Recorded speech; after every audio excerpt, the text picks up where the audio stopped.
My people, make una come hear story. Oh, this one don't pass. Be careful. How many of you remember that boy that stood before P2B's convoy when the election was going on? What did they call it? Alabi Kwadiri. This boy waiting for picture here. Now, they say that he has been discharged from the court. Some of you don't really know about the story. Make I give on a brief before I go hear from the lawyers. When go court, go free this young boy. Now, they said that this young guy, they win some money. Some people donated money after they saw the bravery that he performed during the campaign of P2B in the 2023 election with the rig. They rigged that election. Allegedly. All right. So after that, they say that some wuru people, but the belle people wey be say their eye no dey stay one place, begin dey chook on top the money of the boy, money when people don't donate, give that very guy, say make him take go help in life. Make una see how bad eye and you go okpolokpolo eye. How did they take talk himself? Greed, envy, jealousy, take land this boy inside prison. They say na so they go collude area boys. Even the whether na the chief abi baale abi na the this thing of the area, they say that one self follow collude. Begin they tell the mother of this very Kwadiri now, make him go buy cow, make him go buy goat, make him go buy this one, take on drop for palace. The mama no do. So now like that now they can't go carry the boy, go police. Before you know it, they don't rope that small boy. Minor for that matter. Boy, whenever reach 18 years old, they can't talk say the boy. Now I'm the robber. That is how police, the DPO police officer, they take collude. All of them do uru mago kasalaka kakakama gamana. They take rope that boy, carry and enter prison. If not be the intervention of, if not be say they bring the attention of the boy to social media, we for no know. A lot is going on in this country that you and I does not know. If that boy who is popular like that can go through this, how about you and me? We nobody know what is going on with us. A lot of people have gone down the same way without committing any single crime. Just because of envy, jealousy, and the anyofo obi ojo ndị arụ ala ndị ọjọọ. Make I not talk too much. I beg, make una share this video. Watch this video carefully and tell me waiting on the reason follow this matter. This thing is getting out of hand and something has to be done to end this kind of brutality. The police people now, they say they can't pay 100 million naira to compensate the boy. So I beg, make una relocate that boy from that very area for his safety, because if they can't finally pay this 100 million naira now, maybe now the IG of the police for that region, now you could say they interested in that money from that. I beg, Mona, watch this video. Help me share them. Share this injustice where they do against one, because now all of us, they do them against. Peace out and love. Share this video. Don't forget to use tap send to send money to your family and loved ones. Please give us a brief rundown of what happened in court today. Okay, so we were in court this morning. As you can see, we just finished the proceedings before Court 9, Magistrate Court Apapa. We came this morning regarding the case of Alabi Kwadiri, a 17-year-old teenager who came to Fron in 2023 during the elections, when he spontaneously jumped and stood in front of the convoy of the presidential candidate of the Labour Party, Mr. Peter Obi. You would recall that his photograph at the time became an internet sensation, and Nigerians became very interested in his case. Following that, a lot of people made donations to him, and his matter was widely reported.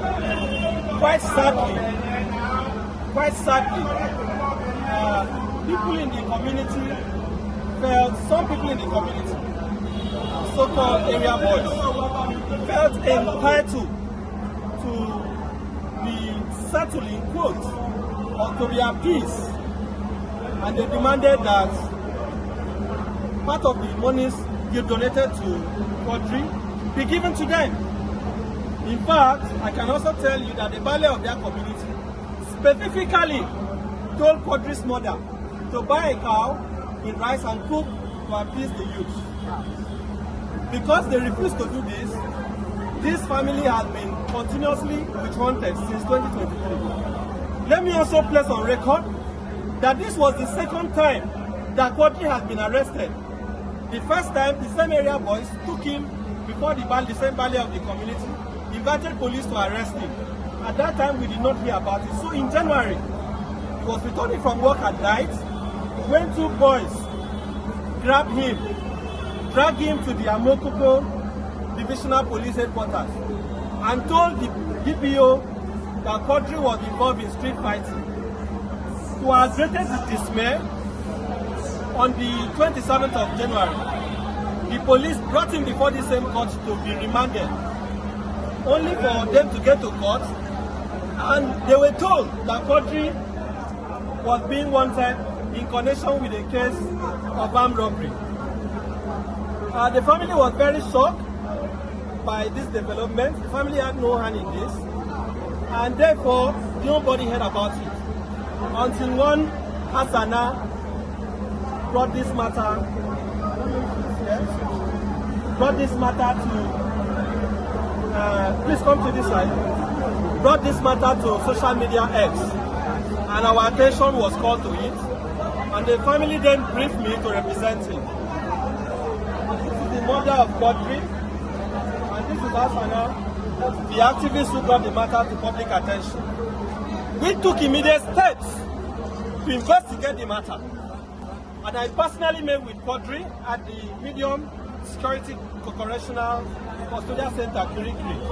Interviewed him for over 2 hours, and he made it clear to me that, number one, the other persons who were said to be his casemates are unknown to him, and that he was not involved in any case of armed robbery or any other offense.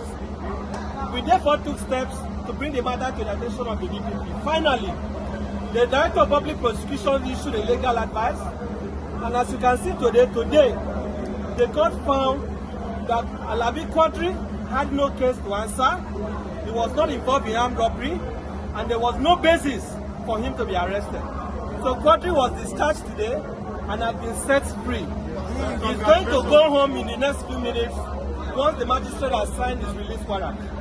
So I want to thank Nigerians who have shown solidarity with Quadri, and I want to state on record that the DPO of Amokoko Divisional Headquarters must immediately be removed. I am calling on behalf of the family that the DPO of Amokoko must be removed immediately, and that even the IPO and other officers who were involved in this very devilish act of framing up a minor for armed robbery must be made to face orderly room trial.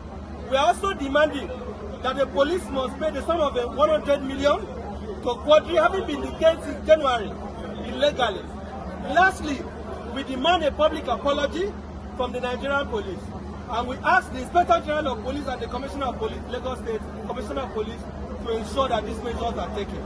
Currently, Quadri and the family are under constant threat. We may have to find a way to relocate them from where they are staying because they are not safe. They have been even out there this morning before they came to court. They still went back to threaten them. So this is unacceptable. And that in a nutshell is what transpired today. Are we going to see a prosecution of the boys who reported into the police? I know you've called for the removal of the police officers, but the people who instigated the arrest? Of course, that is why we are asking. We are going to disclose at least the alliances that we have in the coming minutes. One of them is Lege and Baba Waris. Those are the two area boys in the community. They are known, they are identifiable. We call for their immediate arrest and prosecution. We also ask that the value of their community should be questioned regarding his role in this matter. And those are our simple demands. Those are simple demands. You can see everything was clear in the court. But there was no basis to arrest this boy in the first place. There was no basis. We hear it's the Balogun, not the Bale.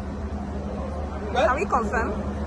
That is going to be, clarified. But what I can tell to you is that a traditional person in that community, they know him as Bale, had a hand in what has happened, and we would like him to also answer some questions. But our major target is the DPO, the IPO of Amokuku Divisional Headquarters, and the 2 area boys that we have mentioned. Let them explain to the world why Quarry was arrested in the first place. Okay, how did you discover that Quarry was made bad? Can you please speak on it? Last month, in February, we organized a football match between Kirikiri Image and Teta Influencers. So we got to know about one guy. That was there. He was owing the sum of 1.2 million naira, and that was why he was locked up. So after we helped that guy in prison, he told us he was country. And that was how we started. We're here last month.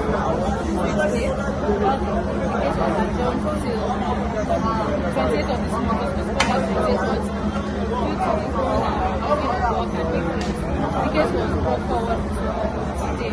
Thank you.